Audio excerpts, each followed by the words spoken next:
Si el cielo decidiese algún día acordarme un insigne favor, borraría totalmente de mi memoria el descubrimiento que hice por simple casualidad al echar una ojeada a una hoja de periódico que recubría un estante.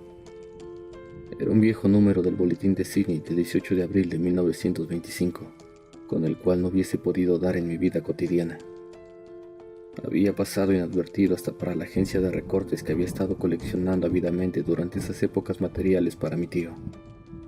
Había yo casi abandonado mi investigación cerca de lo que el profesor llamaba el culto de Cthulhu, y me encontraba de visita en la casa de un doctor amigo de Peterson, Nueva Jersey, conservador del museo local y mineralogista de renombre. Examinando un día los ejemplares de reserva amontonados en desorden en los estantes de una de las salas del fondo del museo, mi mirada se detuvo en la rara ilustración de uno de los periódicos extendido bajo las piedras. Era el boletín de Sydney que he mencionado. Mi amigo tenía corresponsales en todos los países extranjeros imaginables. La imagen era una fotografía en sepia de una odiosa estatuilla de piedra casi igual a la que Ligris había encontrado en el pantano. Despojé vivamente a la hoja de su precioso contenido. Leí el artículo con cuidado y lamenté su brevedad. Lo que sugería, sin embargo, era de suma importancia para mi ya vacilante búsqueda. Arranqué cuidadosamente la noticia con el propósito de ponerme enseguida en acción. He aquí el contenido. Misterioso barco a la deriva rescatado en alta mar. El Vigilant arribó remolcando un yate neozelandés armado, un muerto y un sobreviviente a bordo. Relatan combates furiosos y muertes en alta mar. Marinero rescatado se niega a dar detalles de la misteriosa experiencia. Ídolo extraño hallado en su poder. Se iniciará una investigación. El carguero Vigilant de la compañía Morrison, procedente de Valparaíso, arribó esta mañana a su puesto de amarre en la bahía de Darwin remolcando al yate Alert de Dunedin número 2 con serias averías, pero dotado aún de un poderoso armamento. El yate fue avistado el 12 de abril a los 34 grados 21 minutos de latitud sur y a los 152 grados 17 minutos longitud oeste, con un muerto y un sobreviviente a bordo. El Vigilant dejó Valparaíso el 25 de marzo y el 2 de abril fue alejado considerablemente de su curso en dirección sur por excepcionales tormentas y enormes olas. El 12 de abril avistó el buque a la deriva. En apariencia había sido abandonado, pero luego descubrió que llevaba un sobreviviente en estado de delirio y un hombre muerto por lo menos desde hacía una semana. El sobreviviente apretaba entre sus manos una piedra horrible de origen desconocido, de unos 30 centímetros de alto, cuyo origen los profesores de la Universidad de Sydney, la Sociedad Real y el Museo de la calle College no pudieron determinar, y que el hombre afirmaba haber descubierto en la cabina del yate, en un altarcito rudimentario. Este hombre, ya recobrado, relató una historia de piratería y violencia sumamente extraña. Se trata de un noruego llamado Gustav Johans, de cierta cultura, segundo oficial en la goleta Edma de Auckland, que partió para el Callao el 20 de febrero con una tripulación de 20 hombres. El Edma, dijo, fue retrasado y alejado considerablemente de su ruta por la tormenta del 1 de marzo, y el 22 del mismo mes, a los 49 grados 51 minutos de latitud sur y a los 128 grados 54 minutos de longitud este, encontró al Aller conducido por una tripulación de canacos y mestizos de aspecto patibulario. El capitán Collins no obedeció la orden de virar, y la tripulación del yate abrió fuego sin aviso con una batería de cañones de bronce particularmente pesada. Los marineros del Edma, dijo el sobreviviente, se resistieron con valentía, y aunque la goleta comenzó a hundirse, pues varios proyectiles habían alcanzado la línea de flotación, lograron acercarse al enemigo y lo abordaron poniéndose a luchar en cubierta. Como los tripulantes del yate combatían de un modo torpe y cruel, tuvieron que matarlos a todos. 3 de los hombres del Edma, incluso el capitán Collins y el primer oficial Gree, murieron. Los 8 restantes, bajo el mando del segundo oficial Johans, se pusieron a navegar en la dirección seguida originalmente por el yate, a fin de descubrir por qué motivo se les había ordenado cambiar el rumbo. Al día siguiente desembarcaron en una islita que no figuraba en ningún mapa. 6 de los hombres murieron ahí, aunque Johans se mostró particularmente reticente a este respecto y dijo que habían caído en una grieta entre las rocas. Más tarde, parece, Johans y sus compañeros volvieron al yate y trataron de hacerlo navegar, pero fueron vencidos por la tormenta del 2 de abril. Desde ese día hasta el 12 de abril, fecha en que fue recogido por el Vigilant, Johans no recuerda nada, ni siquiera cuando murió su compañero William Bryant. La muerte no se debió aparentemente a otra causa que a privaciones. Cables procedentes de Dunedin informan que el Alert era muy conocido como barco de carga y tenía muy mala reputación. Pertenecía a un curioso grupo de mestizos cuyas frecuentes incursiones nocturnas a los bosques atraían no poca curiosidad. Luego de la tormenta y los temblores de tierra del 1 de marzo se habían hecho apresuradamente a la vela. Nuestro corresponsal en Auckland afirma que el Edma y sus tripulantes gozaban de una excelente reputación y que Johans es un hombre digno de toda confianza. El almirantazgo va a iniciar una investigación sobre este asunto, durante la cual se trata de convencer a Johans para que hable más libremente. Esto era todo, además de la diabólica imagen. Pero qué pensamientos despertó en mi mente. Estas nuevas y preciosas noticias acerca del culto de Cthulhu probaban que éste tenía fieles seguidores tanto en el mar como en la tierra. ¿Qué motivo había impulsado a la híbrida tripulación a ordenar el regreso del Edma mientras navegaba con su ídolo? ¿Qué isla desconocida era aquella en la que habían muerto 6 de los tripulantes, acerca de la cual el contramaestre Johans se mostraba tan reticente? ¿Qué resultado había tenido la investigación del almirantazgo y qué se sabía del odioso culto en Dunedin? Y lo más extraordinario, qué profunda y natural relación de hechos era esta que daba una significación maligna e innegable a los sucesos tan cuidadosamente anotados por mi tío. El 1 de marzo, el 28 de febrero, de acuerdo con el uso horario internacional, se habían producido una tormenta y un terremoto. El Alert y su mal encarada tripulación habían dejado rápidamente Dunedin como obedeciendo a un imperioso llamado. Y en el otro extremo de la tierra, poetas y artistas habían comenzado a soñar con una cíclope ciudad submarina mientras un joven escultor modelaba, en sueños, la forma del terrible Cthulhu. El 23 de marzo, la tripulación del Edma desembarcaba en una isla desconocida, perdiendo allí 6 hombres. Y en esa misma fecha, los sueños de algunas personas alcanzaron su mayor intensidad y se oscurecieron con el terror de un monstruo maligno y gigantesco. Mientras un arquitecto se volvía loco y un escultor caía presa del delirio. ¿Y qué pensar de esa tormenta del 2 de abril? Fecha en que cesaron todos los sueños de la ciudad sumergida, y Wilcox salió indemne de aquella fiebre extraña. ¿Qué pensar igualmente de aquellas ilusiones del viejo Castro a los antiguos venidos de las estrellas y a su reino próximo, y a su culto, y a su gobierno de los sueños? ¿Estaba balanceándome en el borde de un abismo de horrores cósmicos, insoportables para un ser humano? En todo caso, no afectaron sino a la mente, pues el 2 de abril puso término de algún modo a la monstruosa amenaza que había situado el alma de los hombres. Aquella tarde, luego de haber pasado el día enviando telegramas y haciendo urgentes preparativos, me despedí de mi huésped y tomé un tren para San Francisco. En menos de un mes llegué a Dunedin, donde, sin embargo, descubrí que se sabía muy poco de los extraños miembros del culto que habían vivido en las posadas marineras. El vagabundeo en los muelles era asunto demasiado común y no valía la pena mencionarlo. Pero algo oí a propósito de una expedición terrestre realizada por estos mestizos, durante la cual se escuchó el débil golpetear de unos tambores y se vio un fuego rojo en las colinas lejanas. En Auckland me enteré de que Johans había vuelto a Sydney, donde acababa de sometérsele a un inútil interrogatorio, con el pelo totalmente cano, y que luego de vender su casita en la calle West había regresado con su mujer a su viejo hogar, en Oslo. De su aventura no dijo a sus amigos más de lo que ya sabían los oficiales del almirantazgo, y todo lo que pudieron hacer fue darme su nueva dirección. Volví entonces a Sydney y hablé sin éxito con gente del mar y miembros de la corte. Vi el Aller en Circular Quay, en la bahía de Sydney, pero nada me reveló su casco.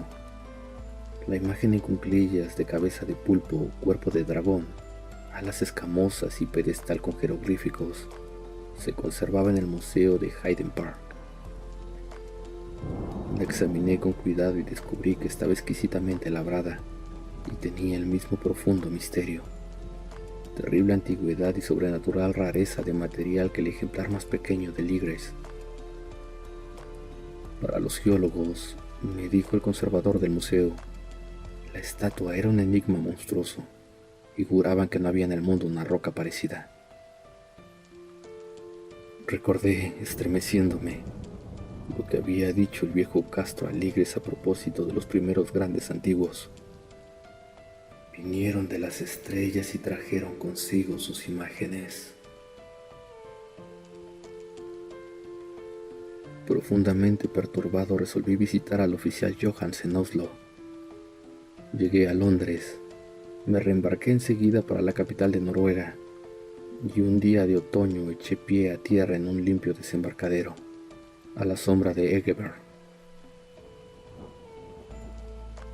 La casa de Johans, descubrí, estaba situada en la ciudad vieja del rey Harold Hardrada, que había conservado el nombre de Oslo durante los siglos en que la ciudad principal adoptara el nombre de la cristianía. Hice el corto viaje en un taxi y golpeé con el corazón tembloroso la puerta de una casa vieja y limpia de frente enyesado. Salió a recibirme una mujer de cara triste, vestida de negro, quien me comunicó en un inglés vacilante que Gustav Johans no era ya de este mundo. No había sobrevivido mucho a su regreso, pues su aventura marina de 1925 le había destrozado la salud.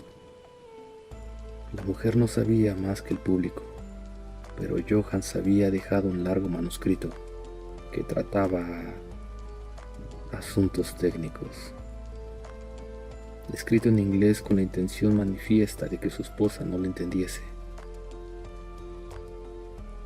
Mientras paseaba por una callejuela cerca del muelle de Gothenburg, un atado de viejos periódicos salió de la ventana de un altillo, lo golpeó y lo hizo caer. 2 marineros indios lo ayudaron enseguida a levantarse, pero el hombre murió antes de que llegase la ambulancia.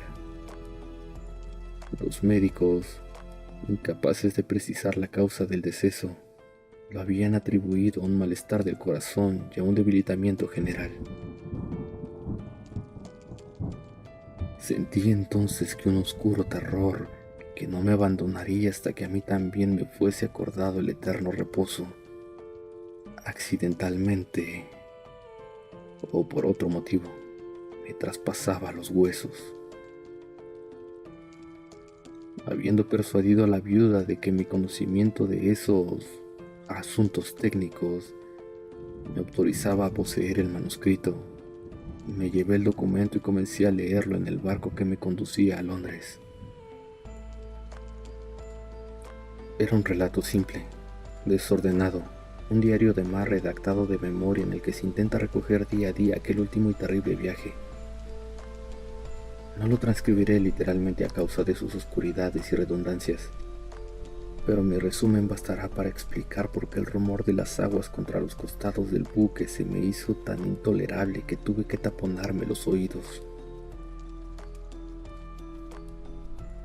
Johans, gracias a Dios, no lo sabía todo, aunque vio la ciudad y el monstruo.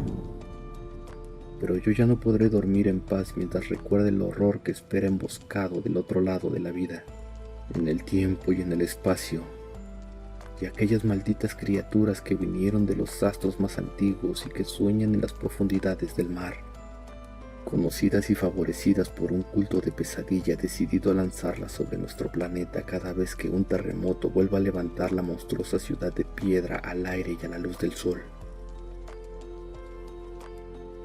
El viaje de Johans había comenzado tal como lo declarara él mismo ante el almirantazgo. El Edma había dejado Auckland en lastre el 20 de febrero y sintió todo el impacto de esa tempestad consecutiva al terremoto que arrancó a los abismos marinos el horror que pobló los sueños de los hombres. Recobrado el gobierno, el buque navegó favorablemente hasta encontrarse con el Aller el 22 de marzo. Y sentí la pena del oficial al describir el bombardeo y el hundimiento de su nave. De los mestizos del yate, Johans hablaba con un horror realmente significativo. Había algo abominable en ellos que hacía que su destrucción pareciese casi un deber. Y Johans se sorprende ante la acusación de crueldad que contra él y sus compañeros hizo la corte.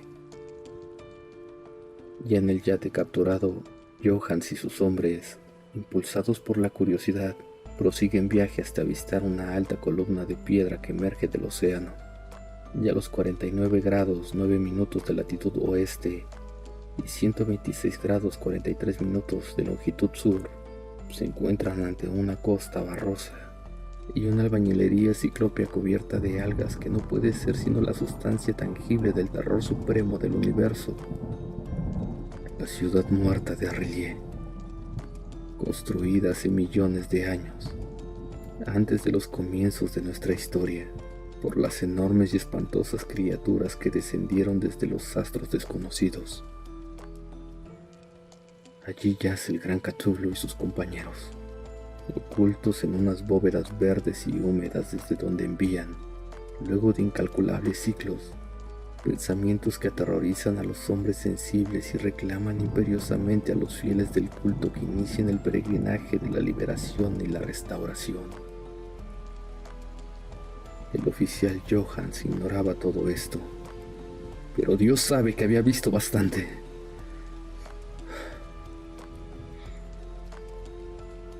Creo que emergió de las aguas solo la cima de la ciudadela, coronada por un enorme monolito, donde yace el gran Cthulhu. Cuando imagino el tamaño de todo lo que puede esconder el fondo del océano, siento deseos de morir sin esperar ya más.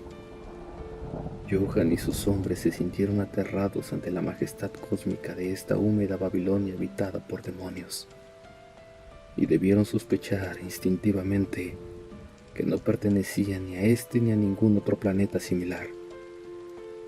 En todas las líneas de la estremecida descripción de Johan se advierte el mismo pavor, ante el tamaño indescriptible de los bloques de piedra verde, ante la altura vertiginosa del monolito labrado, ante la asombrosa identidad de esas colosales estatuas y bajorrelieves con la rara imagen encontrada en la sentina del Aller. Sin conocer el futurismo, Johans describe, al hablar de la ciudad, algo muy parecido a una obra futurista.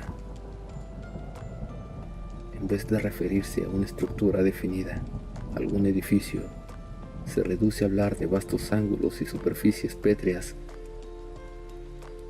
superficies demasiado grandes para ser de este mundo y cubiertas por jeroglíficos e imágenes horribles. Menciono estos ángulos pues me recuerdan los sueños que me relató Wilcox.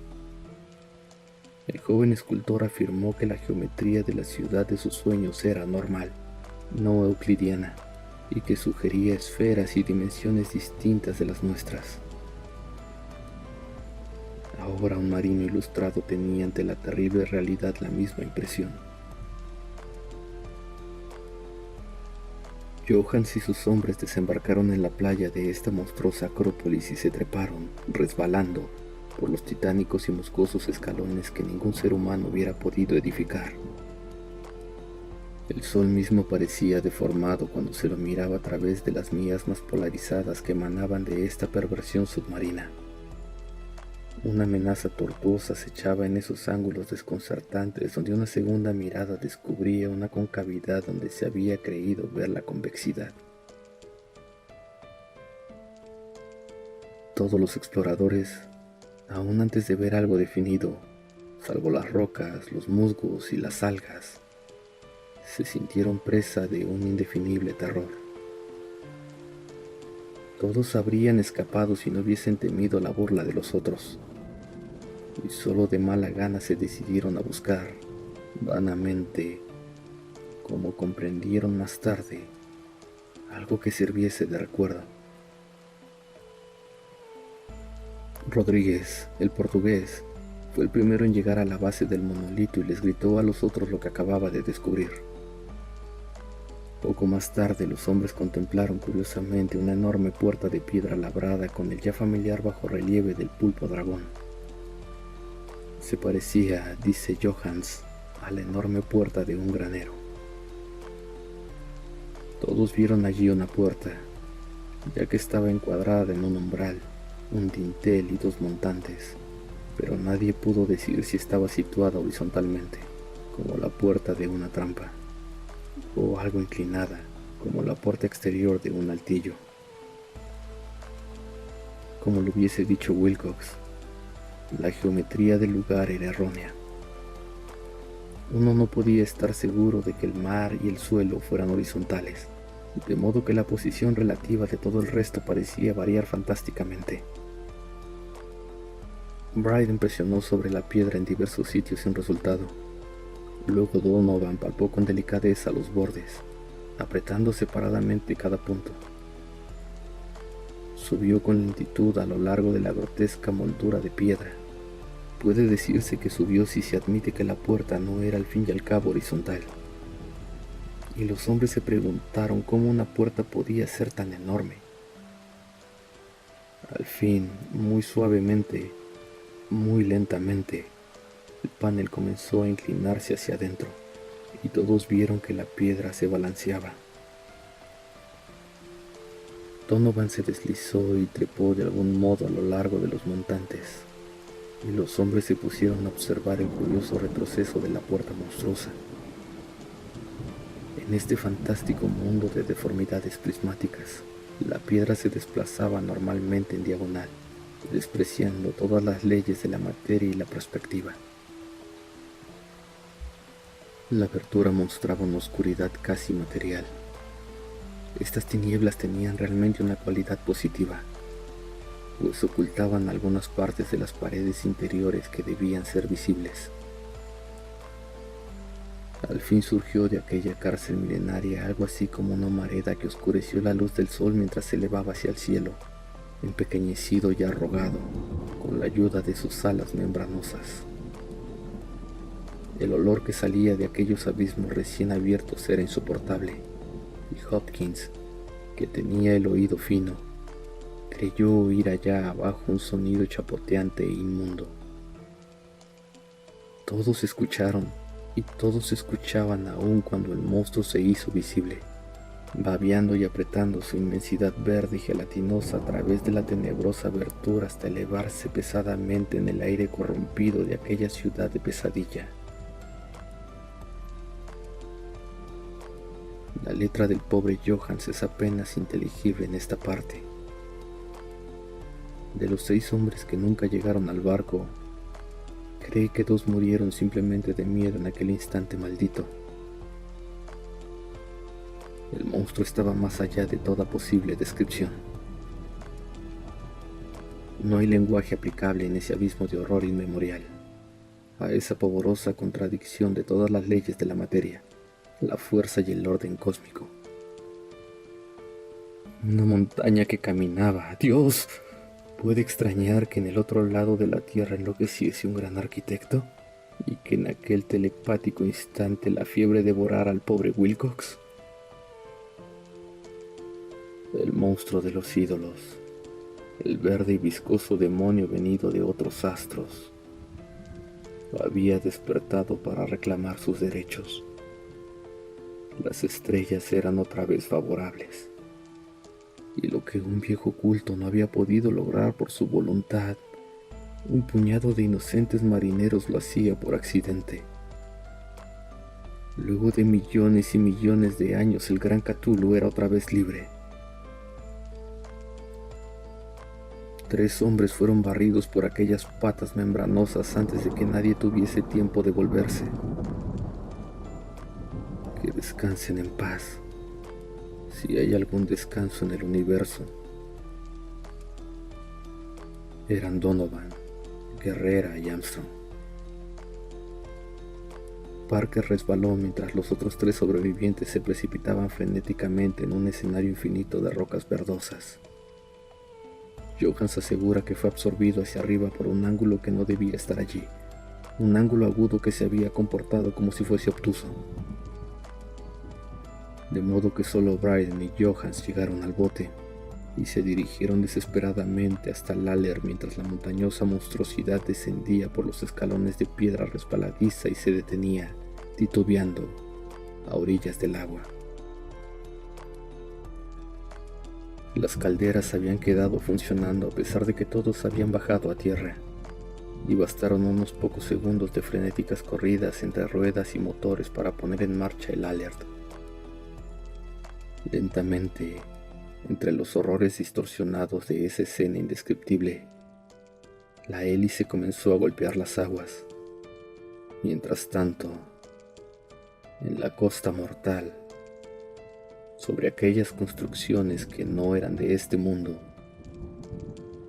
el monstruo gigantesco venido de las estrellas emitía unos gritos inarticulados, como Polifemo al maldecir el veloz navío de Ulises. Enseguida, con más astucia que los cíclopes de la leyenda, el gran Cthulhu penetró en las aguas e inició la persecución con golpes que levantaron enormes olas. Bryden volvió la vista y enloqueció. Desde entonces rió a intervalos hasta que la muerte lo alcanzó en su cabina mientras Johans vagaba delirando de un lado a otro. Pero Johans no había abandonado la partida. Comprendiendo que el monstruo alcanzaría seguramente el Lallert antes de que la presión llegase al máximo, resolvió intentar algo desesperado y, acelerando los motores, subió rápidamente a la cubierta e hizo girar el timón. En la superficie de las aguas hubo un remolino espumoso, y mientras crecía la presión del vapor, el valiente noruego dirigió el navío contra aquella montaña gelatinosa que se alzaba sobre las sucias espumas como la popa de un galeón demoníaco. La horrible cabeza de pulpo, envuelta en tentáculos, llegaba casi hasta la punta del bauprés. Pero Johans no retrocedió.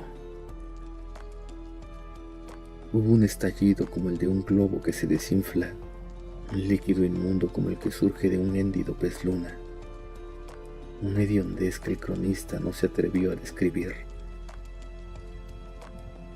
Durante un instante una nube verde, acre y enceguecedora, envolvió al buque, y un hervor maligno quedó a popa, donde, Dios del cielo, la esparcida plasticidad de aquella entidad celeste estaba recombinándose y recobrando su forma primitiva, mientras el Lallert se alejaba más y más y ganaba velocidad.